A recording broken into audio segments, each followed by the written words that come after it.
ایک اہل حدیث سے میری بحث ہوئی، وہ کہنے لگے کہ ایصال ثواب صرف صدقات و خیرات کا جائز ہے. کس کا جائز ہے؟ قرآن پڑھ کے بخشنا، نماز پڑھ کے ثواب پہنچانا یہ نہیں ہے. میرا مقصد ابھی مناظرے سنانا نہیں ہے، میرا مقصد جو میں آپ کو دعویٰ کر رہا ہوں نا، مثال سے بات سمجھ میں آتی ہے نا، قرآن کی عادت ہے، قرآن مثالوں سے بات سمجھاتا ہے نا. تو انہوں نے کہا حدیث میں صدقے کا ذکر ہے. صحابی نے پوچھا، ایک روایت میں صحابیہ کا ذکر ہے، ایک میں سعد بن عبادہ رضی اللہ عنہ کا ذکر ہے کہ میری ماں کا انتقال ہو گیا، میں ان کے لیے صدقہ کرنا چاہتا ہوں، افاتصدق عنہا. ایک میں بعد میں دیکھا ایک حدیث میں باپ کا بھی ذکر ہے، لیکن ان سے جو میری ڈیبیٹ ہو رہی تھی وہ ماں کے بارے میں کہ ماں کا ذکر ہے. تو وہ کہنے لگے اس میں صدقے کا ذکر ہے، صدقے کے علاوہ کسی اور چیز کا ذکر نہیں، تو صدقہ جائز ہے. میں نے کہا اس میں تو ماں کا ذکر ہے، باپ کا تو نہیں ہے، تو پھر صرف ماں کے لیے ایصال ثواب جائز ہونا چاہیے، باپ کے لیے.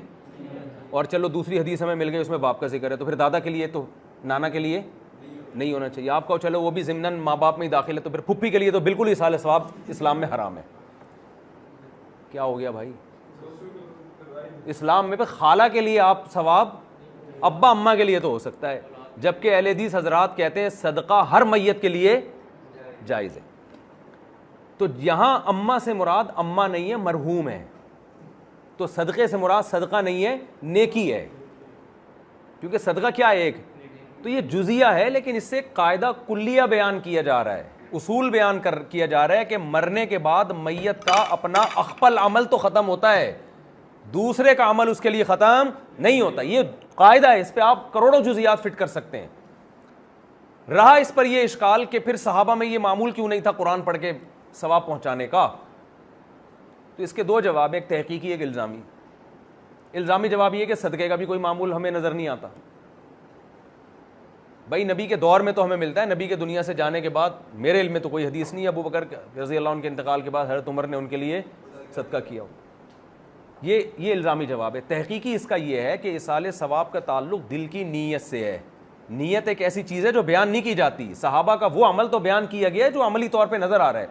جیسے نبی صلی اللہ علیہ وسلم نے کسی کی قبر پہ شاخ رکھی اور آپ نے فرمایا جب تک یہ خشک نہیں ہو جاتی ان کو عذاب قبر میں تخفیف ہوگی. ہم کہتے ہیں یہ عمل سنت نہیں ہے کیونکہ صحابہ سے منقول نہیں ہے. تو وہاں یہ اشکال ہوتا ہے بھائی ادھر ایصال ثواب بھی تو منقول نہیں ہے.